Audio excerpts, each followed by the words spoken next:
시청자 여러분 안녕하십니까? 주담대 7%의 저주, 영끌 쪽에 잠 못 드는 밤. 오늘은 실제로 1, 2년 전 저금리 흐름을 보고 집을 샀던 분들이 지금 어떤 이자 부담을 받고 있는지, 그리고 이게 왜 이자 감옥으로 굳어지고 있는지 따져보겠습니다. 경제연구소 출신으로 금융권 시각을 겸비하신 지영님 나오셨습니다. 안녕하세요. 안녕하십니까. 지금 상황은 감정으로 버티는 문제가 아니라 구조로 따져봐야 합니다. 감당이 안 되는 이자 부담이 생긴 시점에 시장이 예쁘게 정리될 거라는 믿음은 위험합니다. 한국도 예외일 수 없습니다. 지영님, 먼저 시청자들이 바로 감이 오게 이 주담대 7%가 어떤 체감이냐? 실제 이자 부담 사례를 한 번만 들려주실까요?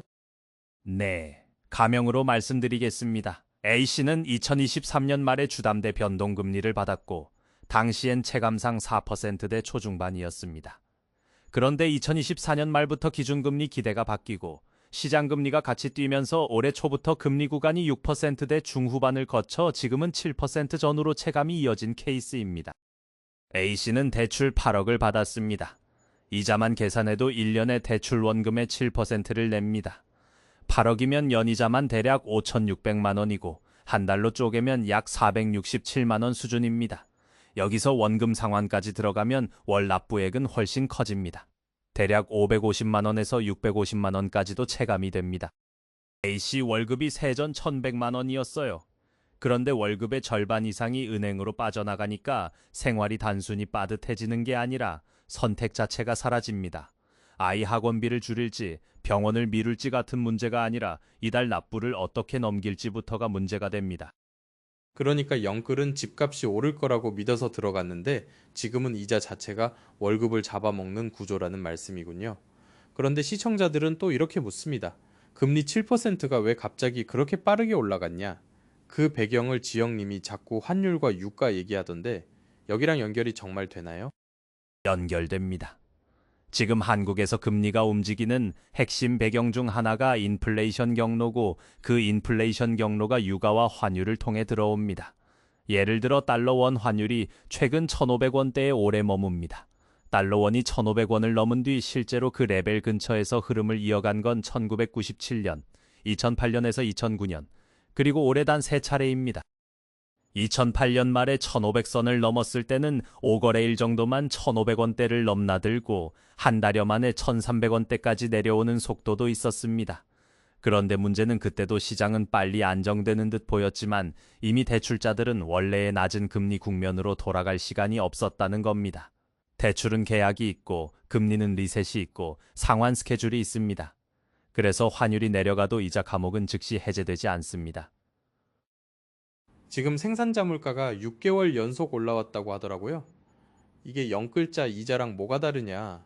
같은 구조로 간다는 뜻입니까? 같은 구조입니다. 생산자 물가는 소비자 물가로 시차를 두고 내려옵니다. 한국은행 자료 기준으로 지난달 생산자 물가 상승률이 전년 대비 2.4%였고 2024년 7월 이후 19개월 만에 2%를 넘었습니다. 전월 대비로도 0.6% 올라갔고요. 그리고 하느니 직접 말합니다. 유가는 3월 들어 20일까지 83% 상승, 환율도 오르며 물가에 부담을 주고 있다고요. 그러면 시장은 결론을 내립니다.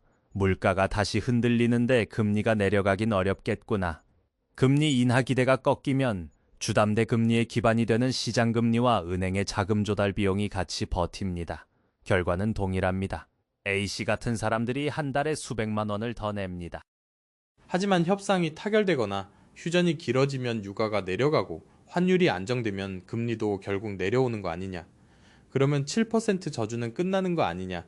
이런 낙관이 있어요. 지영님은 그걸 어떻게 보십니까? 저는 낙관을 정면으로 반박합니다. 휴전이나 합의가 나오면 유가와 환율이 출렁일 수는 있습니다. 그런데 저주라는 건 단순 변동이 아니라 이미 올라온 기준금리와 시장금리가 대출자들의 계약 구조에 반영되며 생긴 누적입니다. 게다가 시장이 잡고 있는 게 있습니다. 유가와 환율이 오를 때만 문제냐? 지정학 리스크가 상시화되면서 기업들은 생산과 재고를 다시 짭니다. 예전처럼 필요한 만큼만 조달하는 게 아니라 필요한 물품을 사전에 더 쌓아둬야 합니다. 이게 저비용이 아니라 비용 증가로 갑니다. 그 비용이 물가의 바닥을 높입니다. 한국도 예외일 수 없습니다. 일본의 부동산 버블이 꺼질 때도 금방 좋아질 거라는 기대가 마지막에 사라졌습니다. 우리도 다르지 않습니다. 그래프가 말해주는 건 늘 같습니다. 버블 사이클의 끝은 생각보다 잔인합니다. 지영님 말씀대로라면 휴전이든 협상이든 금리가 바로 안 내려갈 거라는 겁니까? 바로 안 내려갑니다.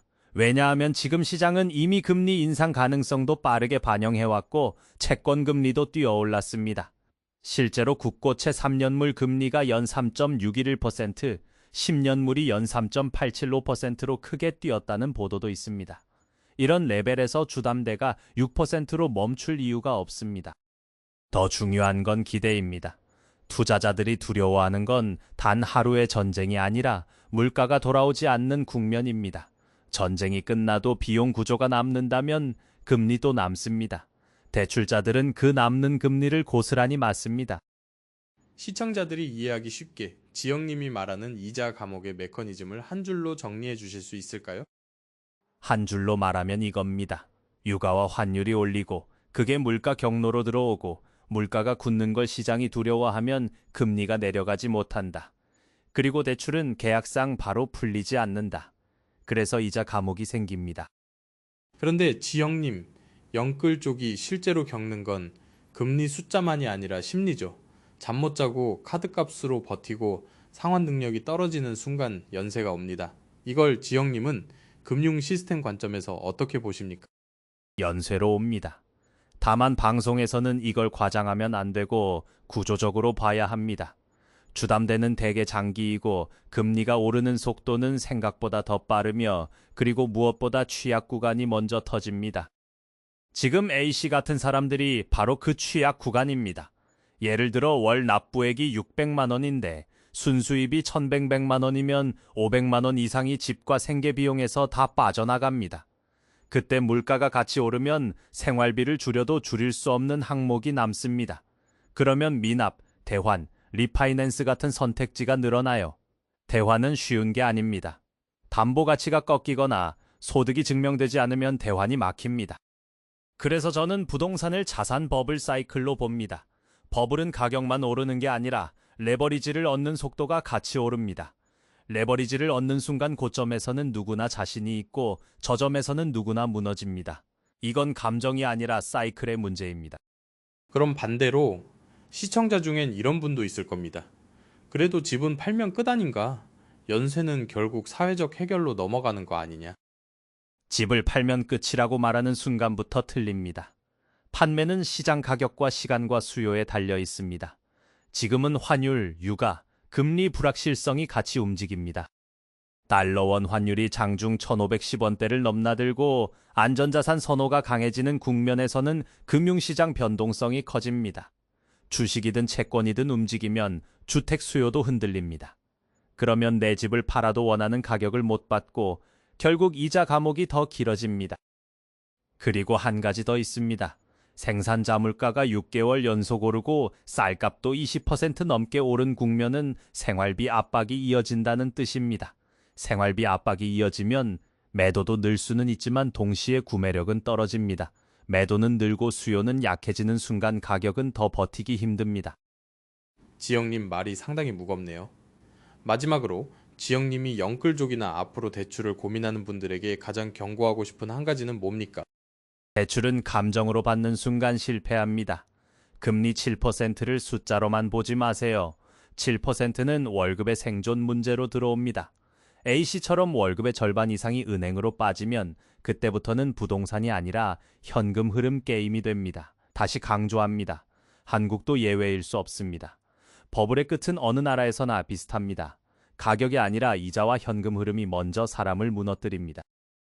이해가 됩니다. 오늘 말씀, 주담대 7% 저주가 왜 영끌족에게 잠 못 드는 밤이 되는지 아주 구체적으로 짚었습니다. 지영님, 마지막 한마디 부탁드립니다. 이자 감옥은 현실입니다. 그리고 현실은 거래가 아니라 구조로 남습니다.